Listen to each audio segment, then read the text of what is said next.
स्वागत है आपका अपने चैनल सीखेंगे ज़रूर पर। जैसा कि आपको पता है, हम बीएड फर्स्ट ईयर की क्लासेस को लेकर लगातार वीडियोस बना रहे हैं।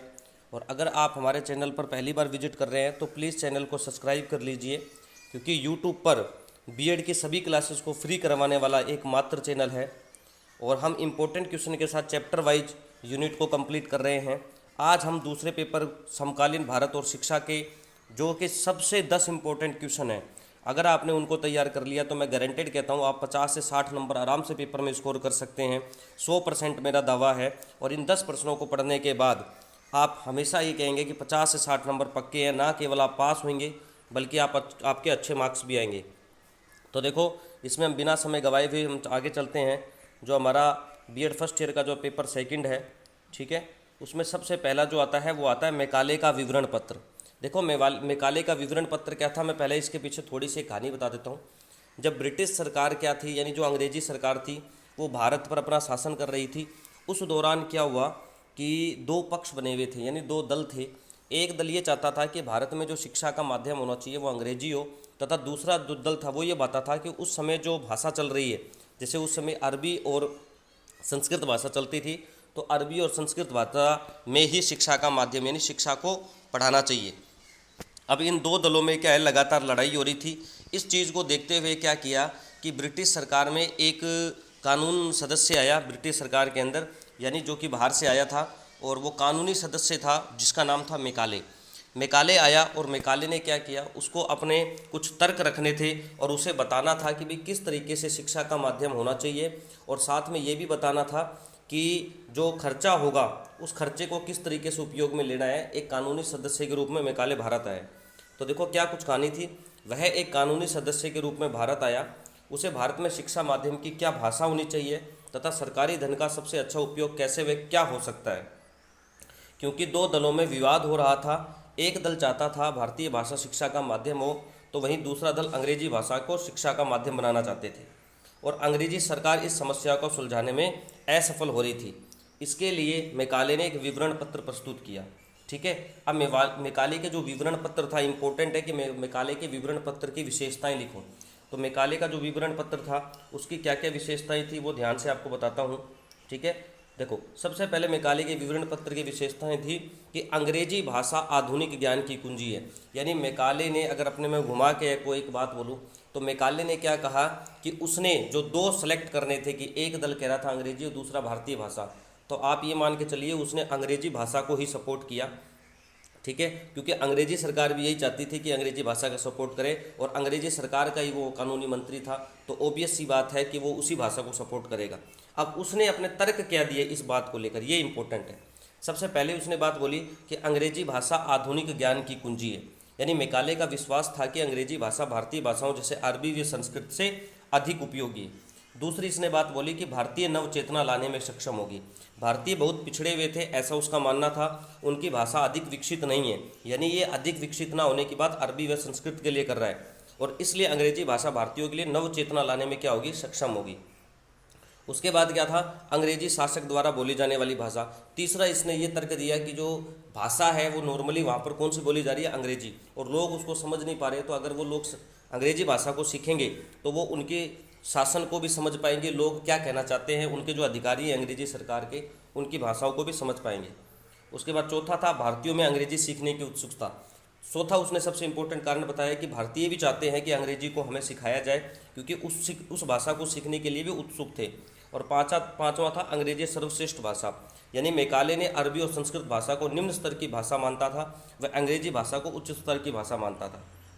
मैकाले के अनुसार जो व्यक्ति अंग्रेजी भाषा जानता है, विशाल बौद्धिक संपत्ति उसकी पहुंच में होगी, ऐसा मैकाले का मानना था। और मैकाले ने क्या किया कि एक सिद्धांत दिया, मोस्ट इंपॉर्टेंट है, 4 नंबर का पूछा भी जा सकता है। ये पूरा आएगा तो 16 नंबर का आएगा, और अगर ये आएगा तो अकेला 4 का आएगा। मैकाले का निस्यंदन सिद्धांत क्या है। देखो, निस्यंदन का मतलब होता है फिल्ट्रेशन, यानी छानना। तो देखो निस्यंदन का मतलब होता है छानने की क्रिया, यानी कहने का मतलब है उसने एक सिद्धांत में ये बात बोली कि आप उच्च वर्ग के लोगों को, जैसे बड़े बड़े व्यापारी या उच्च वर्ग के लोगों को, ठीक है, जो धन संपदा में संपन्न है, उन लोगों को आप क्या करो, शिक्षा करो या उनको शिक्षित करो। निम्न स्तर को पढ़ाने की कोई भी जरूरत नहीं है। उच्च स्तर के लोग अगर शिक्षित होंगे या उच्च वर्ग के लोग अगर शिक्षित होंगे तो जो शिक्षा है वो छन छन कर क्या है, निम्न स्तर लोगों तक पहुंची जाएगी। यानी निम्न स्तर लोगों को मत पढ़ाओ, आप केवल उच्च वर्ग के लोगों को पढ़ाओ। और यही था मैकाले का निस्संदेह सिद्धांत। व्यापारियों की कंपनी होने के कारण वे भारतीयों की शिक्षा पर कम से कम धन खर्च करना चाहते थे, अतः उन्होंने ये सिद्धांत प्रतिपादित किया। सिद्धांत के अनुसार शिक्षा का नियोजन केवल उच्च वर्ग के लोगों के लिए किया जाए, क्योंकि शिक्षा इन लोगों से छन छन कर निम्न वर्ग तक अपने आप पहुंच जाएगी। तो मेरे अनुसार से आपको ये मैकाले वाला याद हो गया होगा, सिंपल सा क्वेश्चन था। आगे चलते हैं। अब ये मान के चलो, अगला है दूसरा क्वेश्चन जो कि सबसे इंपॉर्टेंट, वुड का घोषणा पत्र। आप ये मान सकते हो कि भारतीय शिक्षा के लिए वुड जो था वेरी गुड था, ऐसे याद करो, वुड जो था वो वेरी गुड था। और अगर आपको मैकाले वाला प्रश्न याद हो गया है तो प्लीज़ हमारे चैनल को सब्सक्राइब कर दीजिए। अगर आप चैनल पर पहली बार आए हैं, मैं आपके लिए बिल्कुल आसान भाषा में नोट्स को तैयार कर रहा हूँ। मेरी सिर्फ आपसे यही रिक्वेस्ट है कि अगर आप वीडियोस को देख रहे हैं और आपको अच्छा लग रहा है, याद हो रहा है, तो प्लीज़ ज़्यादा से ज़्यादा इसको सपोर्ट करें, चैनल को सब्सक्राइब करें और ज़्यादा से ज़्यादा इसको शेयर करें, ताकि मैं पेपर से पहले आपको सभी 5 पेपर की वीडियोज़ उपलब्ध करा दूँ। मैं सिर्फ आपसे इतना चाहता हूँ कि आप मुझे सपोर्ट करें। अगला है वुड का घोषणा पत्र। आप ये मान लो शिक्षा जगत के लिए, भारतीय शिक्षा जगत के लिए वुड जो था वेरी गुड था।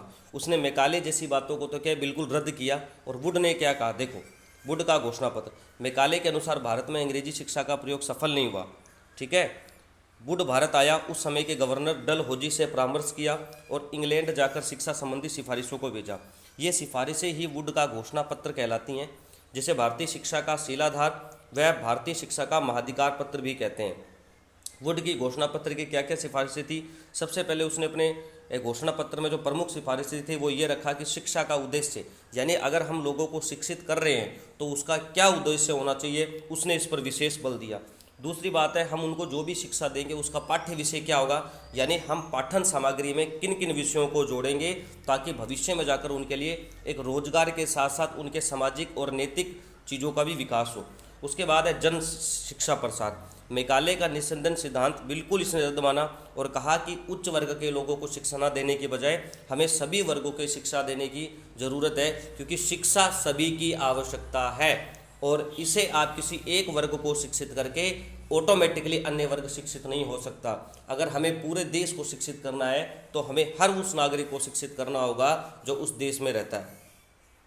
उसके बाद है शिक्षा का उत्तरदायित्व। और सबसे इंपॉर्टेंट बात उसने ये निश्चित कर दिया कि जो भी जिस भी सरकार का, जैसे ब्रिटिश सरकार का उस समय शासन था, तो ब्रिटिश सरकार की उसने जिम्मेदारी माना है कि भैया आपके देश का नागरिक या आपके शासन में काम राज्य कर जो प्रजा है उसको शिक्षित करने का मूलभूत अधिकार आपका है, आप उसे पढ़ाइए, ये आपकी जिम्मेदारी और आपका कर्तव्य है।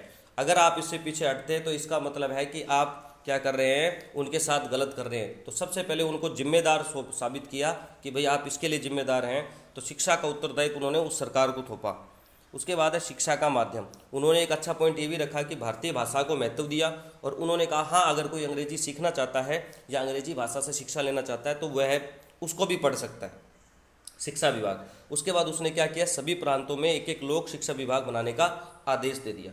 विश्वविद्यालयों की स्थापना पर उसने विशेष जोर दिया। वो चाहता था केवल प्राथमिक माध्यमिक और पढ़ाई के बाद भी बच्चे और आगे तक पढ़ें, ताकि वो क्या है कि नए नए आयामों को छुएं, इसलिए उसने विश्वविद्यालयों की स्थापना पर विशेष जोर दिया। सहायता अनुदान राशि, उसने कहा कि जो भी अनुदान राशि प्राप्त होगी, यानी जो भी मतलब जो ट्रस्ट के रूप में जो भी मदद मिलेगी उसका प्रयोग हम भवन निर्माण में, विज्ञान प्रयोगशाला में, शिक्षकों के वेतन और छात्रवृत्ति आदि देने में किया जाएगा।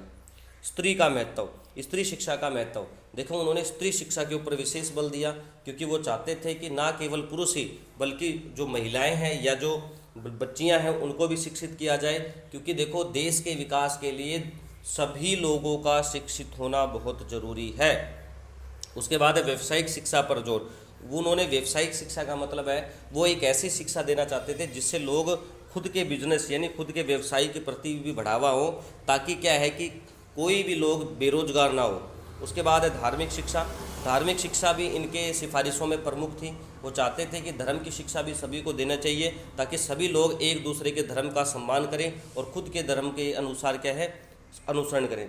शिक्षक व विद्यार्थी में संबंध, उन्होंने कहा कि शिक्षक और विद्यार्थी में इस प्रकार के संबंध होने चाहिए ताकि विद्यार्थी अपने गुरु का यानी अपने शिक्षक का सम्मान करे और शिक्षक भी अपने बच्चे के प्रति इस तरीके से समर्पित हो कि उसका पूरा प्रयास होना चाहिए कि मेरे द्वारा पढ़ाया गया जो बच्चा है वो आगे जक नए नए आयामों को छुए। शिक्षकों का प्रशिक्षण, इसका मतलब है शिक्षकों को टाइम टू टाइम ट्रेनिंग देते रहना चाहिए ताकि क्या है कि उन्हें किस तरीके से बच्चों को टैकल करना है और किस तरीके से उन्हें ज्ञान को देना है। उसके बाद है देसी भाषा को प्रोत्साहन, उसने अपने इस घोषणा पत्र में देसी भाषा को प्रोत्साहन दिया था, ठीक है, लेकिन उन्होंने किसी भी भाषा की निंदा नहीं की। तो ये कुछ वुड के घोषणा पत्र थे। मैंने आपको 2 प्रश्न बताए आज मेकाले का। अगर आपको वीडियो अच्छी लगी है तो प्लीज़ चैनल को सब्सक्राइब कर लीजिए। और एक चीज़ और, अगर आपको नेक्स्ट वीडियो चाहिए तो आपका कमेंट आना चाहिए इस बार कि sir please second video, second part. First part मैंने आपको करा दिया, 10 प्रश्नों की सीरीज है, पूरी किताब खत्म करवा दूंगा, 2 प्रश्न मैंने आपको याद करवा दिए। जय हिंद, जय भारत।